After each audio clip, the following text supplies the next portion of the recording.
what else would you like to talk about? So I want to introduce you first because we've been talking here for a little bit and I don't want to run out of time before we get to talk about the most important thing that I want to share with the public today, which is your journey and how inspiring that has been. Seeing you do all these things and how you share your content so passionately.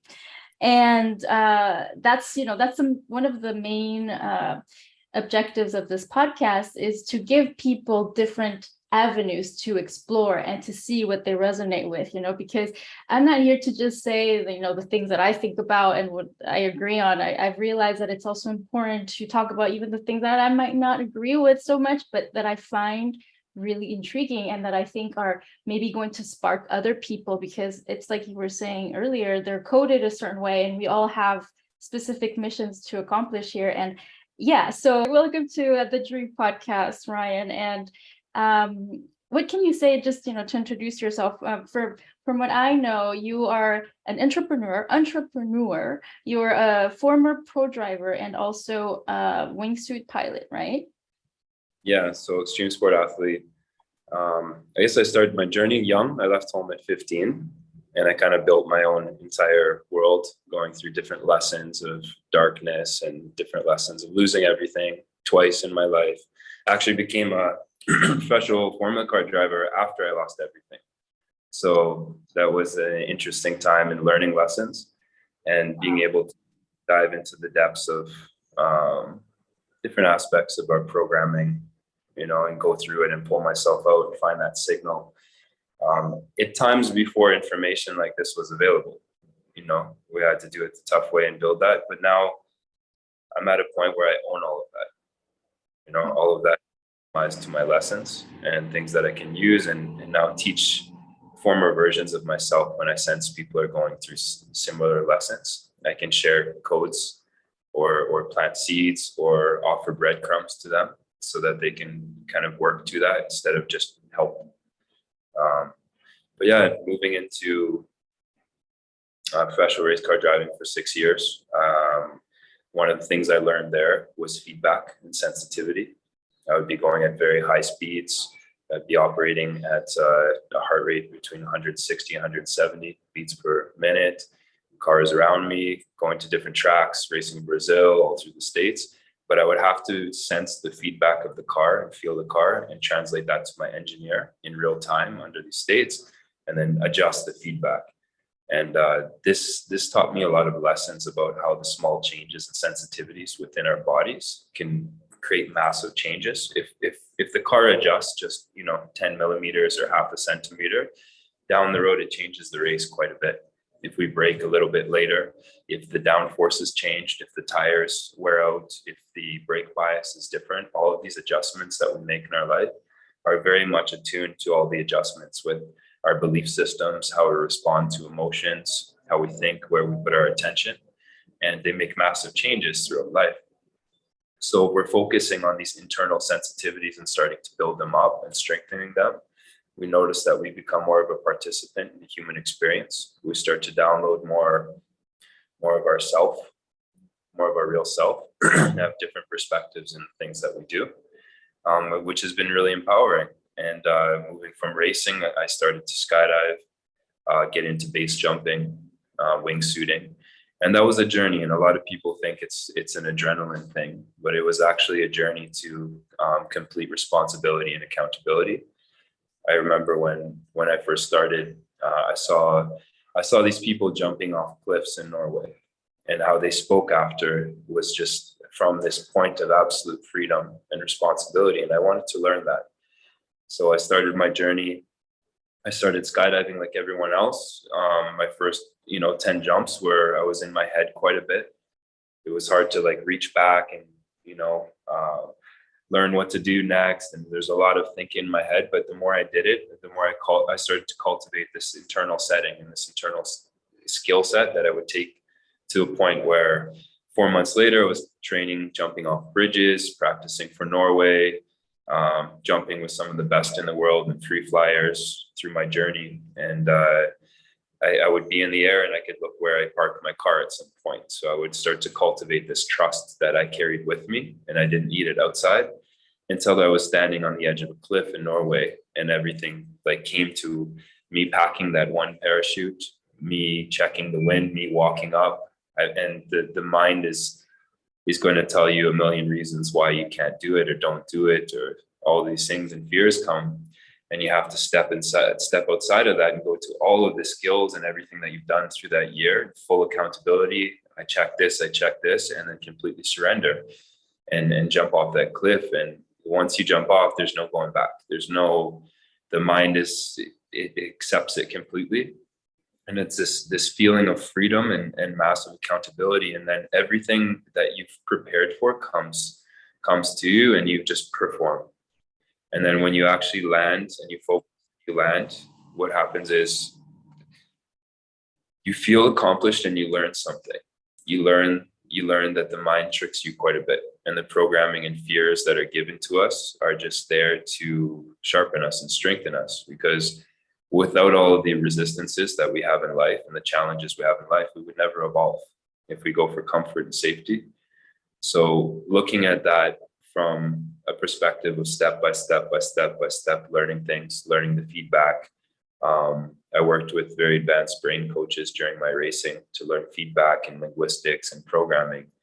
And throughout my whole life of everything that I've done, it seems to be coming all together right now, to be able to use to actually, at the end of the day, become more of a participant as being a human and experiencing being a human from different aspects of myself, and being able to look at all of the challenges, identities, personalities as opportunities to learn these greater lessons of trust and desire, and what I desire, worthiness, and there's 1,000 of them, but to be really in tune with them instead of them taking control of me and me going into unconscious patterns or programs that were put in when I was a child, from my family, passed down from society, from Edward Bernays, the nephew of Sigmund Freud, the psychoanalysis. He started using that into the marketing, and everything. The world can seem like it's a lot of information. Everything is out there just to take our attention,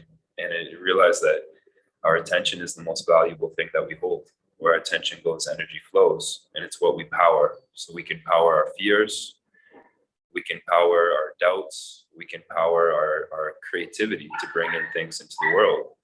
And I learned a lot of that through the last decade in the work that I've done, and bringing it into the world now, and becoming a father in like 6 weeks as well.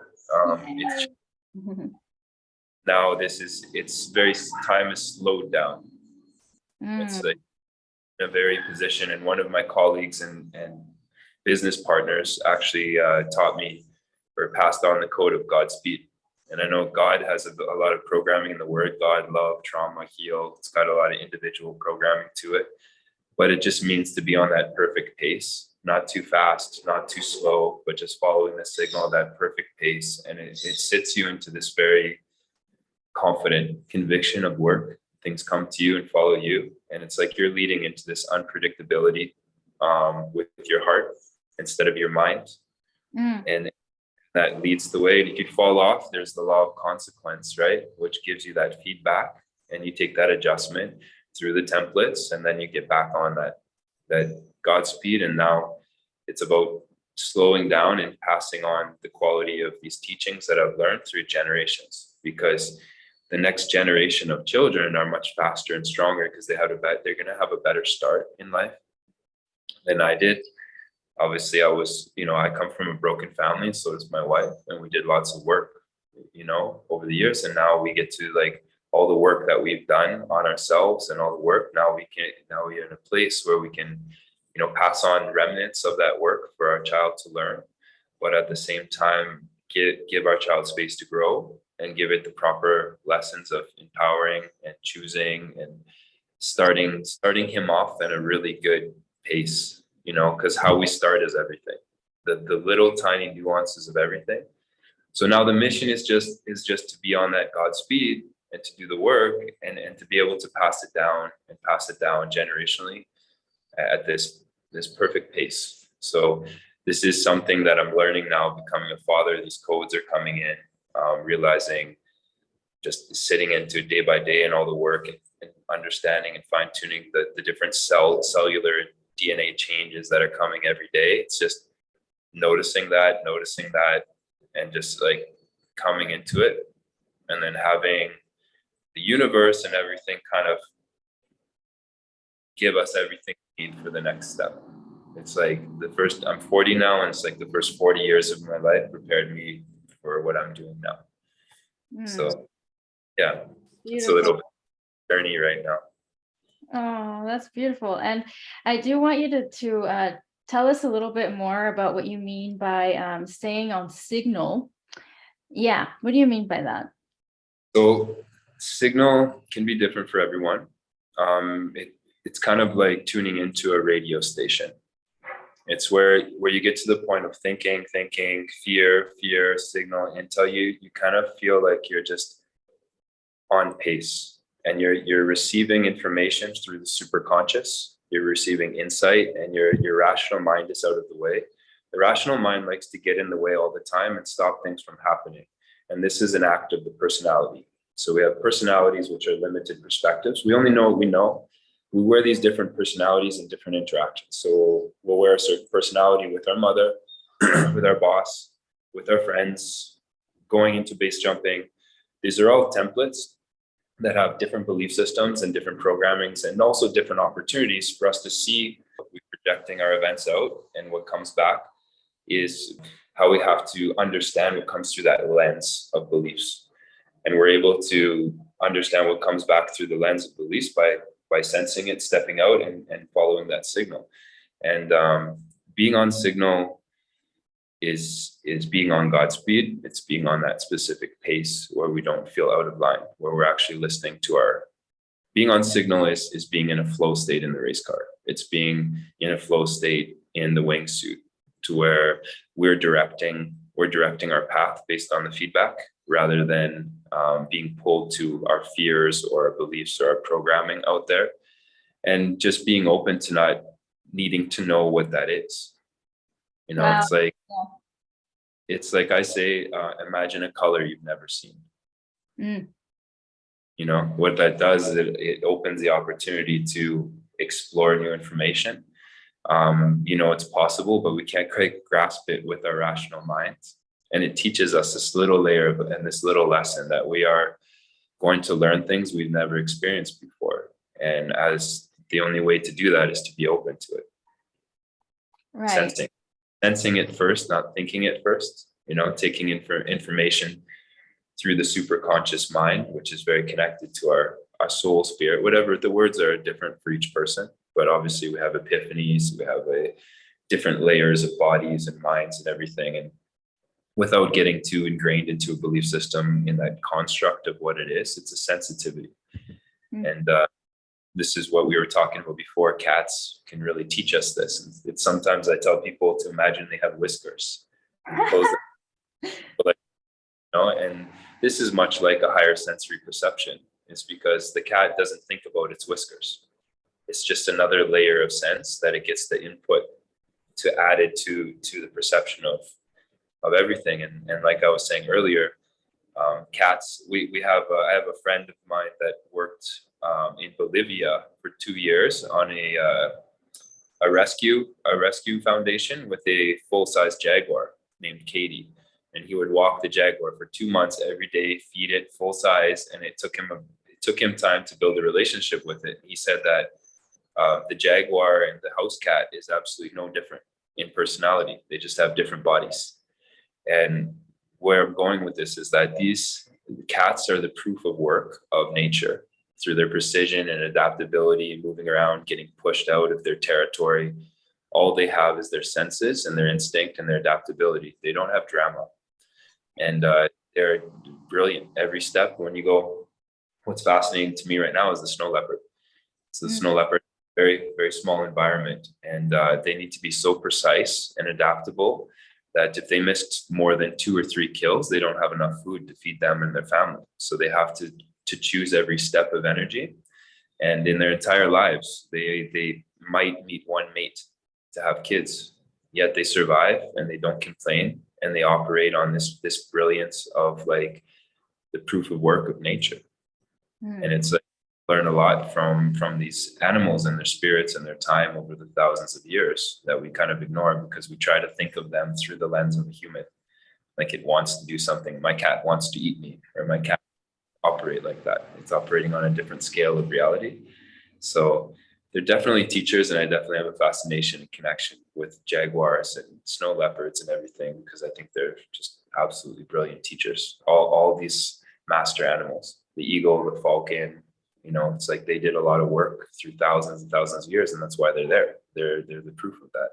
So it also shows us that we have a lot of work to do with our species, and the spirit and the higher self and soul and whatever you want to call it. Even the word higher self, it seems like it's being it's like a carrot on a stick. It's always so far away from us. We're chasing the higher. So the linguistics and the language that we use to describe these things, it seems to always push things out, and we're always chasing them. So it's interesting to step things. But that aspect of ourself just cares about getting things done. It doesn't care about the dramas of the personalities and the identities in our daily lives and the law of consequence and how that is reflected back to us. It always operates as teaching lessons, whether we choose a path of ease or whether we choose a path of stepping back and starting to notice, what does this mean? What does this event mean?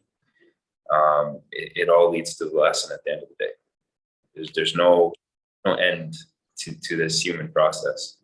It's just we were born and we die and we pass on what we can, but it's about being more participant here, understanding things that come to us, right? Alchemizing it instead of chasing things outside of us. The things that everything comes to us. It's how much do we notice? How much in the wingsuit or the race car do we fine tune things and be like, oh, this vibration means this. I can trace it back. I can trace back this emotion to a belief that means this. And if I adjust it this way, I can let it, I know it's going to change my race. And it's people are always focusing on the car, the race car, the body, it's the vessel, it's the brain, and they're tinkering. What if I change the engine this way? And what if I do it this way? And what if I adjust this way? And they miss the driver. The driver is the mind, and the mind comes into the race car, and it operates, and it gives us this feedback. And how we're operating our feedback in life fine tunes. It makes a lot of changes on what direction we take or what course we change, and how much we adjust that. So it's we're learning this as we go. Yeah, I love the analogies, and I've used cars a lot when I talk to people as well, and highways, and like how you can veer off your path or the roundabouts that we have, and how you can like go back and if you revisit sometimes a lesson, it's like you kind of have to turn around and look at it again and then keep moving forward. But yeah, I love that because that makes it really clear for people. I think these types of analogies that are based on your real life experience. And I also wanted you to talk a little bit more about intention versus attention, because you mentioned that the other day when we were talking, and I was like, I think that's important to bring up, Like, there's a few teachers I work with, and that have taught me this. I've also been in martial arts. I started martial arts at 5 years old. I spent about 12 years in different types of martial arts. So I learned energy movement and different things at a earlier level, and not until recently I didn't understand the actual power of that, because being able to move the mind around, there's different, our attention is all over the place right now, right? So when we start with an intention, we start from a limited perspective of the personality. It's something that the ego is a heavy word, so I don't like to use it too much. It's perceived in different ways. Let's just say we have different personalities, different masks that we wear. And sometimes these personalities draw us to events that we want to end. We want to get a relationship because it's like we want to feel loved. But in actuality, we may desire to feel worthiness through the relationship. So we may show up with an intention to feel loved, right? And that intention changes because an intention is a process of thinking, what do you want? What do I want? Is it what you desire? Is it the same? So you show up with an intention, and then you start to observe your process, and you start to discover your process, right? As you go through this new journey of this relationship. And that once you change the language to discover, you're just discovering more about yourself, and you're starting to find these little hints and these little things along the way that, like, oh, like, by putting the observation of my process and then putting the attention on something, I start to power and feed the attention of what's happening. And I get to discover things about myself, and I get to bring up, like, wow, I need to learn worthiness in this relationship. That's what I truly desired through this process, instead of I want love. I want something outside of myself. I'm trying to get something outside. If we're seeking love, it's just a template. It's just, now we have a personality that allows us to have the opportunity and challenge to find that, to be drawn, the personality is drawn to that, but the soul, or the greater self, or whatever you want to call it, desires us to learn that lesson so that we can attract it to us. When we truly have worthiness, we can attract things to us.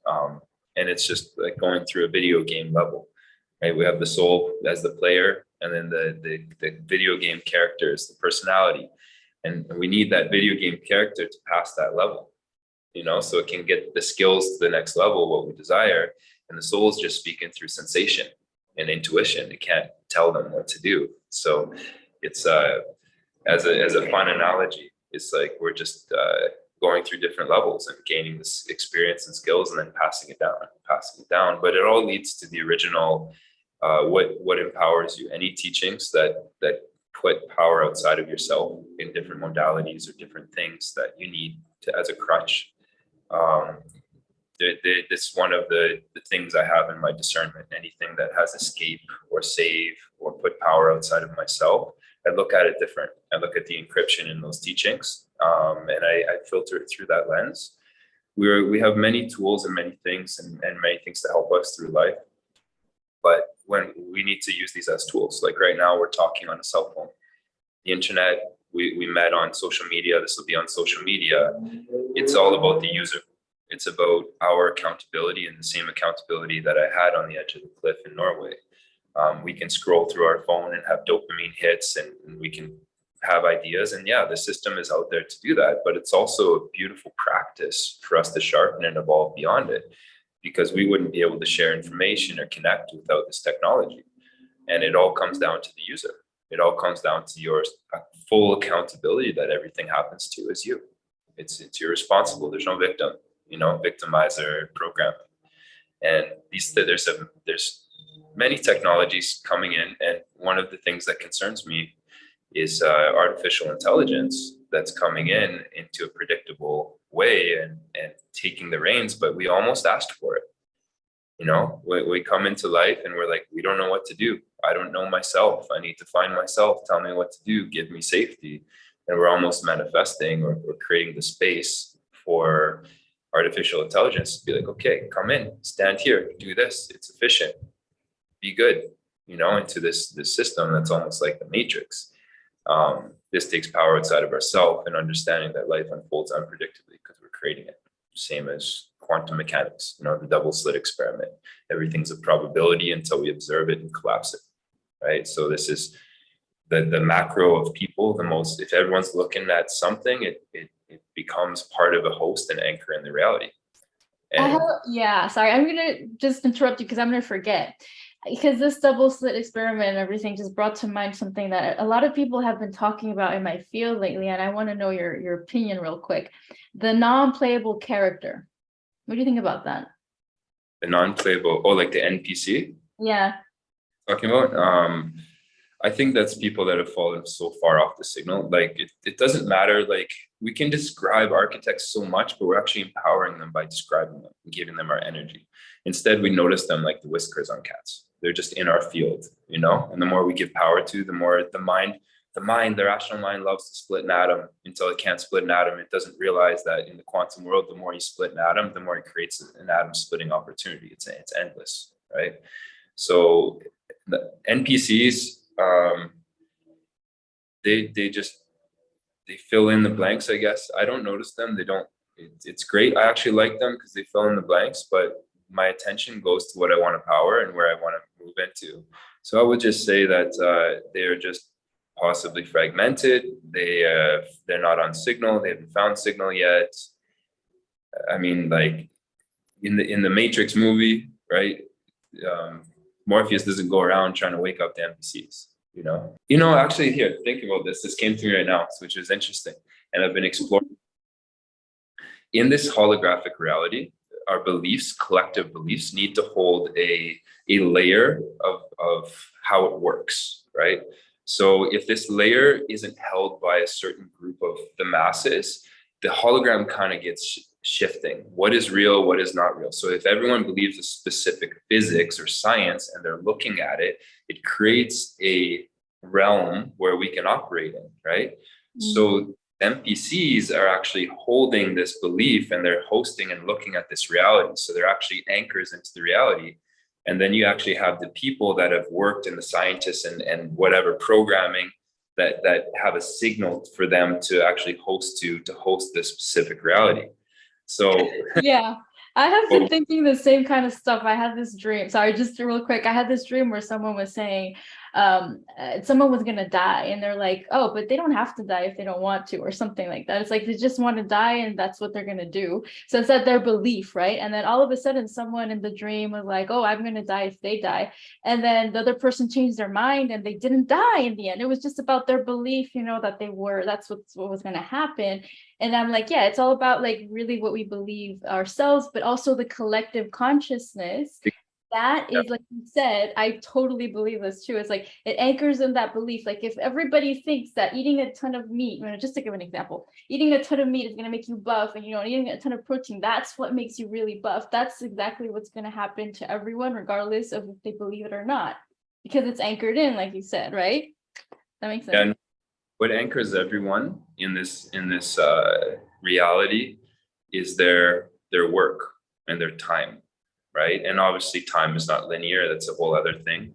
Like time is a tapestry, but we work. We have a certain amount of time here. We work and we hold our time, but our energy is actually held outside of us. It's held into money, the monetary system. And a lot of us don't understand it. People don't realize whoever controls the money controls a portion of where we put our attention, and where we put our attention on, our beliefs, right? And if we put our attention on these beliefs, it helps anchor this specific video game level or this specific reality of how it works. And that's changing right now, where what's happening is there's a lot of friction within the world powers. And I don't want to get into this too much, but obviously there's some sort of bifurcation happening right now.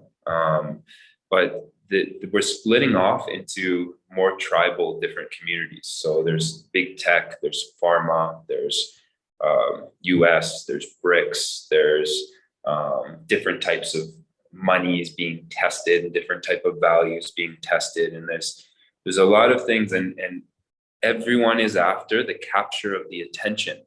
Because if we're all not looking at something, it has no power, it has no reality. It's just like the double slit experiment, that if you have to, everything's a probability wave until it's observed, and that collapses it into a form of particle, right? So it collapses into something that we can experience off of. What connects everything is our time and energy, is our life force that we can actually hold. And if we're pushed to create a certain velocity, or we can't hold it and save it for time, and if the value goes down, that's a massive aspect of where we're looking, because they can actually fund large societal projects for everyone. Hey, look over here, look at this event. Everyone looks at the event, they power the event, and then new structures are made. The greatest control is human slavery. And human slavery it can be labor, but at the end of the day, it's where everyone's looking. So if you get everyone looking at a certain aspect, it collapses, and certain belief systems, it collapses and anchors that reality. And then when we start to play in this reality, as we start to push our ideas into reality, the more people that start to collect our ideas of being empowered, not having power outside yourself, it starts to disrupt this a little bit. This is what's happening right now. So there's nobody coming to save us. There's nobody coming to fix our problems. It's just us. It's us looking. It's us putting our attention on things that are aligned with that signal. And the more people that do that, the more it starts to shift things. It all happens in you. So what interests the mind is not necessarily what we want to feed all the time. Things can be interesting, but they stay linear. Right. So, Yeah. Can you expand a little bit on that? Because I do think it's important to, I guess, emphasize on the fact, that I guess some people, I've seen a lot of like going down like the path of least resistance. I think that's what people call it. It's like, oh, if it feels good, I'm going to do it. And if it's scary, then I'm not going to do it. And I always like to say, yeah, okay, if it feels good, yeah, do it. But sometimes we do have to kind of overcome certain fears or certain barriers that we put on ourselves to explore certain things that might be really meant for us. Right. So I think that's a little bit about what you were saying earlier, too. yeah. And I mean, like we can go into like 7 hours of this, right? I know, right? I'm trying not to touch on too many things because like there's certain patterns and layers that I've built over, many years that I can hold these ideas without needing them in my brain, right? They're held in the superconscious. So it's easy for me to pull things, but it's a lot. It can lead to a million things. So it's I like stay see. It just on opened up a whole file of like, it seemed like a zip file just kind of, it's fine.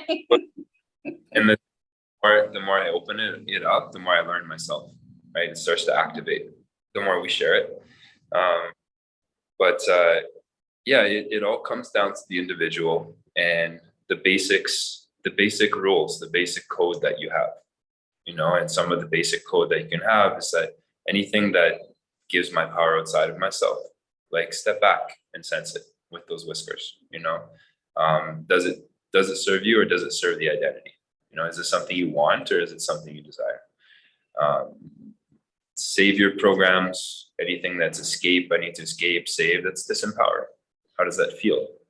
Anything, staying on signal is staying on accountability, responsibility, staying out of victimizer, all of these things that can be looked at it from how they sense at the level of like when you're wingsuiting or you're racing a car, everything happens at the subtle changes. So if we're able to go back to these subtle changes and have these codes and these lenses that we apply to everything that comes to us, things start to get more clear and they start to assimilate quickly and we digest them faster. And then what we don't need, we discard. And it starts to happen for us instead of us going and practicing it. So that the more fine-tuned you can get to your basic laws and your basic rules, the better that you can look through the lenses of what's coming to you. And that's where we start, because then it doesn't get too complicated. Things don't get too complex. Like what a lot of people are doing now, especially in the mental health industry, is they're trying to micromanage their personality, what their personality wants. They're trying to, I need to give my personality safety. I need to give my personality compassion and love and everything. And that's cool. But at the end of the day, the soul or spirit doesn't care. It's just here to get things done, to complete its contracts, and you're here, and it's here to learn through you. And it all comes from a place of love, whatever that word is to everyone. It all comes from that and source at the beginning, source signal, whatever. It's a perception, and I think that how we look at these things is from a very cloudy, where our species is at right now. We can only accept it as like there's things far greater than us that we can't hold and understand in this form here in this reality, and we need to be open to that. We're not going to learn everything, we're not going to ever know everything that we need to know, but we can sense things and we can be guided, and we can start to learn things through our process that start to assimilate at the exact pace that it needs to. We need to slow down, because AI is moving so fast and these technologies are moving so fast, and what's powering us is us trying to keep up with them. I have a question about the AI then, because you were saying something that made me think, well, it seems like AI, yeah, it's like this separate thing. Do you consider it as a separate thing from us, something that kind of evolved from the, this, people call it the phantom matrix, etc. Yeah, what do you think? What are your thoughts on how it came to be? I think AI is a horrible word for it. artificial intelligence. I think we go back, instead of describing its characteristics in a form of a construct, which will always have distortion in, because that's how the rational mind likes to understand things. We like to bring it down to this reality. And when we actually capture senses into words, it loses so much, and then it becomes into the programming of spelling, like good morning, we're mourning the day, grand rising. There's a different energetic to everything, right? Weekdays, obviously the theological programming and language is there. So when we start to simplify it and connect it to a large, because of our reversals and our shadow, a large part of us wants to feel safety and outside of ourselves. We want to know, we want predictability, right? So a large portion of us is asking for something to come in. The shadow is asking for something to come in to capture that, to guide us into predictability. But we know that life is not predictable. The human experience is an unpredictable, unfolding process. So the more we move to that and finding that signal, being okay that we are creating as we go in a reality that we don't create, we start to get empowered, because we start to get the answers that we need. And it doesn't matter. It doesn't matter about the AI at that point, because the AI or whatever technological systems come to us will be there to serve us, because everyone's trying to get away from their phone right now and like go into the forest and get away from their phone and not look at it. I can't remember more than 3 phone numbers now. It's like, there's no way that my logical mind is going to keep up to technology ever now. So I'm okay with like using my phone to talk to you, to use it as GPS, and to use it to store my numbers and use it as a calculator. But I'm going to advance my consciousness, and I'm going to take more accountability in my human experience and what I create, and the events that I create in my life, and the emotions that I feel, and the challenges that come in are all me. I create all of them. I project all of them into this world. And the more that I can fine tune and sense them and understand them, the better I get at being here. The more my true self comes into this body, and I build that nervous system for it to come. And all the noise out there, it only operates from my attention. So I can't fix the result of somebody's projection, but I can change the way that I project. Yeah, that's an interesting perspective. So what you're saying is that, so according to you, who is creating this reality that we're seeing, or that everyone is seeing? I don't know. It doesn't matter. Okay. Right? I don't have the knowledge or access to a direct answer. I can't find it in signal, and because it doesn't matter to my contract or my soul. Because the more attention I give that, the more it powers it and takes me off signal. I can look at it at some point, but how can we change global events by giving them our emotion and attention? Things that make us angry that are happening around in the world. I can only change myself, right? Right. If I'm trying to fix somebody else outside of myself, it's mirroring something that I'm trying to fix in me. Right. But then, I mean, it's this constant, like, for me, it's like this constant, like, I guess, questioning of people, like, is there really something outside of yourself to begin with, kind of thing, or, can we really say that? Or are you creating everything? That's the question. That's why I asked you, like, what was your opinion, right? Some people would say, you're creating this, it's you. And others might say it's a God. Others might say it's AI, so that's why I wanted to know your perspective. And then I'm trying to pull away from the rational mind, trying to want the interesting aspect, because we don't find answers there. We don't find answers in words. We never find answers in our language.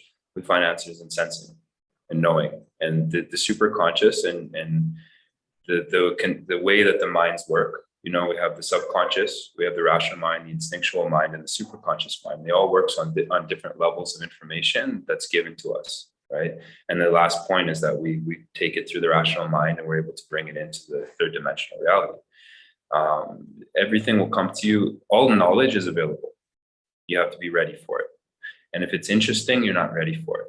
If you're able to use it and assimilate it to your path and to your contract, it'll show up when it's ready. So the teacher shows up when the student's ready, and the same thing is knowledge. Because with knowledge, you get on the path of wanting to know something, And then once you start to know it and sense it, you get off that path onto the next one. And knowledge is always assimilating. It's doing it for us. We're taught in a linear form of learning since we're very young. We're taught away from our natural senses. And we need to learn something linear. We need to study it, and then regurgitate it to fit into society and to do work. And we're coming from the Industrial Revolution, where we're being, taught and positioned to be labor, work. Now we're going into the next exponential age of technology, into worlds, and like we're going into a point where we are farmed for our attention, and like it starts by noticing what pulls our attention by what's interesting to us, and does it serve us, and is it serve us for a signal. And sometimes what's very interesting to us is part of the way that we find these little data packs that we can add to our path. And our path changes all the time, this path and this path. I had no idea I'd be living where I am, doing what I am right now a year ago, but I'm okay with that. I'm okay with like kind of following where I'm pulled. I'm being pulled this way. I'm being pulled into this lesson, and I don't get in my own way. If it feels right, I go, and I don't worry about it being the wrong choice ever, because it always ends up as a lesson, and it's always done that the last 40 years of my life. So tuning into sensing more than thinking. Thinking is last. It's the last thing that comes. We're given things through our senses. We're giving information through insight, and that's the natural process. But a lot of the time, we're taught differently. We're taught to take in information through linear learning, which can help if we need to learn certain skills about like, acute traumas or medical or aspects in this reality. We need to learn the processes that other people learned through sensing through many hundreds of years. And it's passed down in that way to give us a framework of how to do it. But the other stuff, like, we've got to realize that we're very new into this new reality and these new changes that are coming in the exponential age. There's going to be a lot of digital things and digital life and people living in the digital realm, and that's just another layer of capture for our attention to go into. And once we get deeper into these realms, how do we verify the information or the history or what's being told to us when we're too deep in that realm? When everything's taking our attention and our dopamine hits and our nervous system, how do we verify that? How do we connect to the signal? The signal gets drowned out more and more and more, right? So we start by teaching ourselves discernment with things. We start noticing the small changes before we make that turn with the race car or that turn with the wingsuit, And that's what I like to pull people back to at the end of the day. It's like, notice the small changes, notice the tiny things that are happening inside you when an event happens in your life, or when you make a choice. How does that feel? What comes up after I feel before the mind gets in and it starts creating a narrative, because that's a capture of encryption. So our language we've been trained to capture our senses into an encryption of language, and that language has a certain meaning. And there's a lot of layers in language, like good morning, right? So we can actually start a language of victimizer. We can take a sense that's trying to tell us something, and it is trained to capture it into a language of becoming, he did it to me, she did it to me, it's not fair. Then we get stuck, and it blocks out the signal to ourselves. So learning to start to change the words and change the linguistics of our language as it comes, we start to compound and assimilate little tiny noticings and little tiny seeds, and they grow. And you start to add these little tiny seeds to all the events in your life, and they grow, and they're just based on the small tiny tuning of the race car or of the wingsuit. There's the small adjustments, and you take everything back through those small adjustments, and you start to see more, and you start to step back from your events, and it starts to just assimilate so quickly, because you're not trying to do work outside of yourself and practice things. It's creating a reversal in our reverse system, and now everything starts to work for us because we're changing the original coding inside of us. And it's not hard. It's just small little things of empowerment. Yes, I just wanted to say, I think it's good that you said it's not difficult. It's only difficult if you want it to be. It doesn't have to be. And it's definitely life-changing when you decide to just align with what, like you said, sensing what is right for you, and also taking that necessary step when it's something that you have to overcome, and then just going with that flow, and the ebbs and the flows, right? Because it's not always going to flow, but when you do that, things just come to you. You don't have to go and fetch things. You just wait for it. Things come to you, and you react to things that come in your now moment, which is what I always like to say is that's, oh, there's a thing flying here. Sorry. What I always like to say is that that's the only place where you can create, really, is the now, and things will just come to you. You don't have to go and fetch them, you know? We get better at the reactions, because if I'm not sensing the feedback from the race car and I overreact, I can really throw myself off the race, right? And we're always reacting to things. And then we have these programs and unconscious programs that have been given to us that have worked with us to keep safe, and they start to activate. And then we get unconscious, and then we have to step outside of that and kind of digest that after. Like, oh, I wish I didn't do that. I wish I didn't react to that. But it all starts with noticing before it happens, and training ourselves to notice before those reactions. And through this process, when we're less reactive, when we're less unconscious, it starts to make massive changes in our life, because we're starting to catch things. And once we start to catch a few things, the next things we catch, and then it starts to work for us. The gym is with us. And then we become more accountable that everything we project into life is us. We're not a victim. It's us. And there's something there to teach us. And there's a signal there that our body and our being and our vessel is giving us, and we're able to understand the signal better.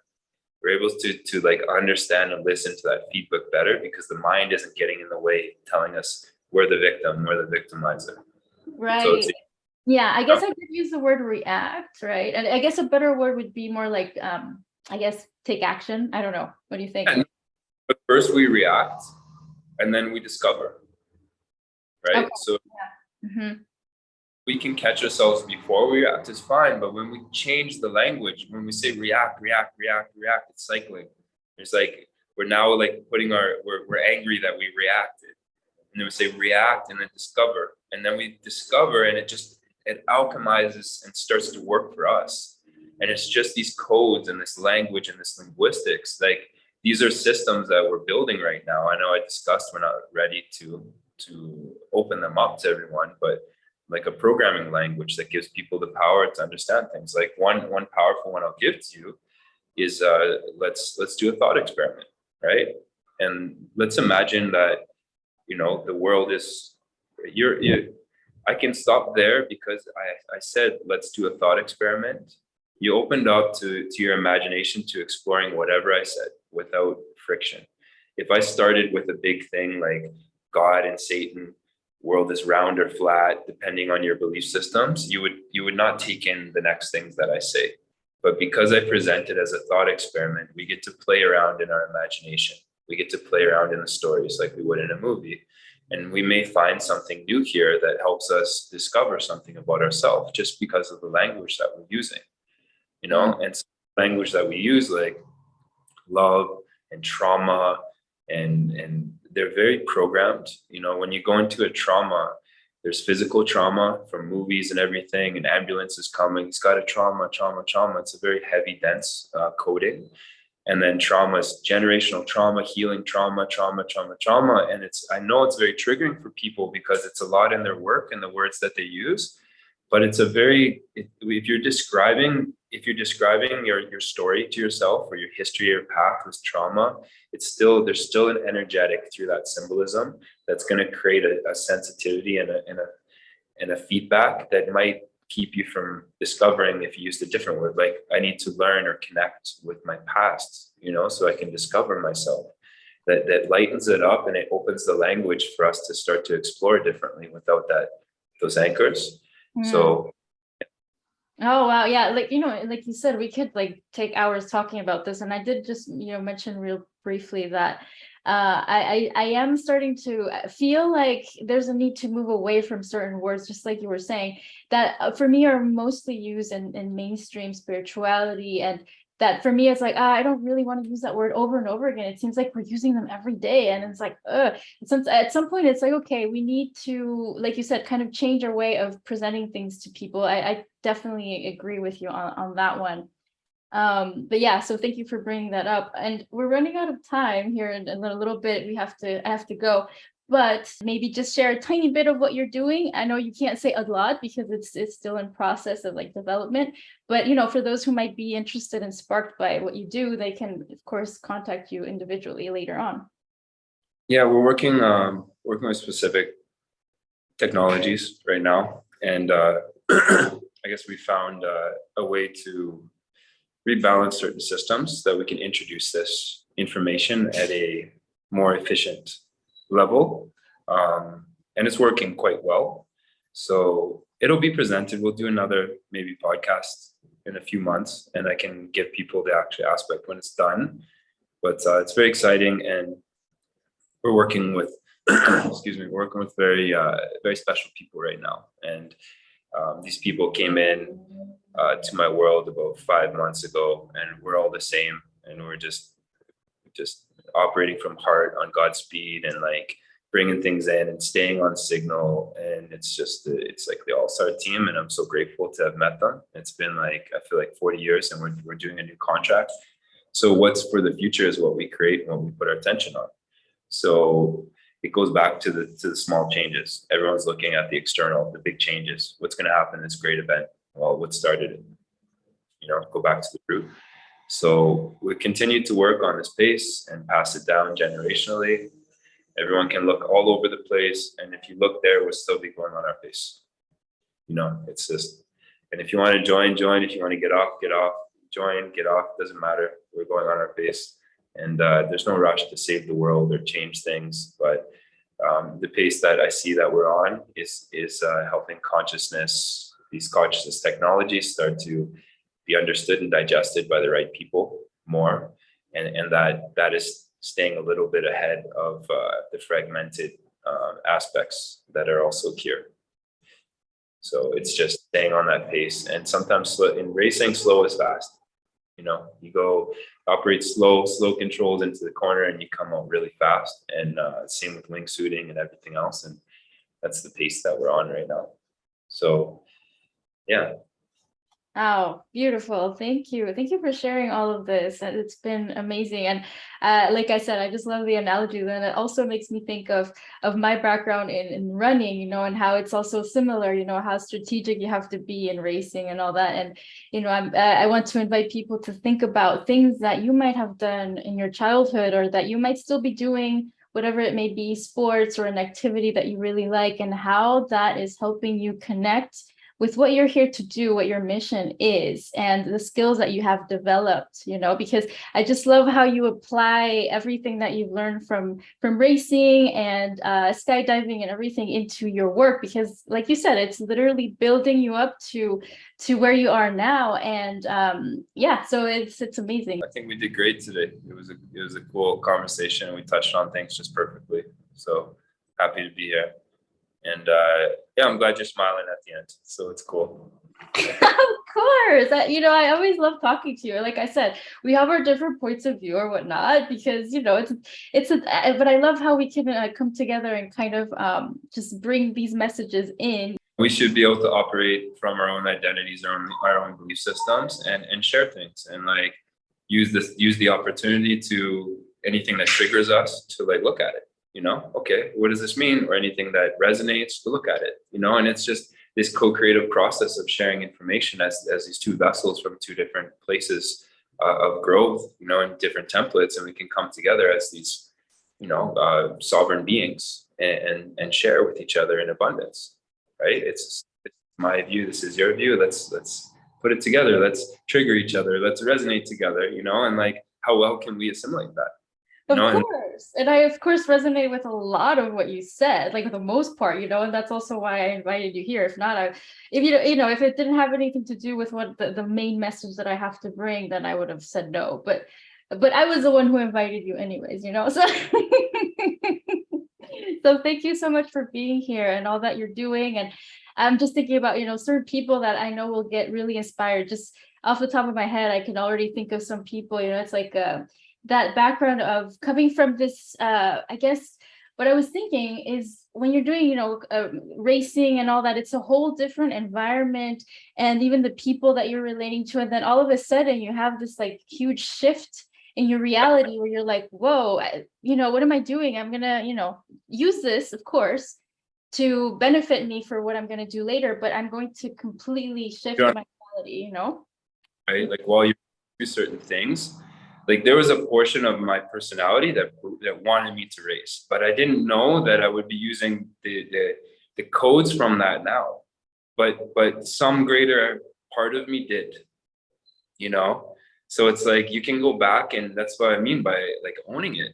I go back and I see these patterns, and it just builds this trust inside me to just go into anything, just follow the signal. And like now I'm closer to what these lessons are. Further away, I had an intention to race, but like through the process I learned all these skills that I can use now. And now I'm more in tune with like with that greater messaging, and I follow, and I get out of my own way, and I follow the breadcrumbs that it leads me, and I get closer and closer and closer, not higher self, but I get closer to the other selves that are hosted. They're more close, they're more in tune. So yeah, I see what you mean. Yeah, that's, like I said, it's just so in tune with the main message of this podcast. And I know it will reach the people that it's meant to now. And then even in later years, more and more people are going to be tuning into this at the right timing, like you said, people that are on signal. So there we go. We've created something. Thank you so much for co-creating this with me. yes. This is exactly, we co-created this, and we're smiling after. So thanks for bringing me on. A lot of people have been asking me to speak, and it's been helping me get my voice out. So thank you. Oh, this is perfect. Thank you again. And I'll see you again very soon, guys, for another episode. Lots of changes coming up here in a bit, but stay tuned. So say goodbye to everyone, Ryan. It's been I don't know how long, but thank you for listening this far. Thank you. Bye. Bye, guys.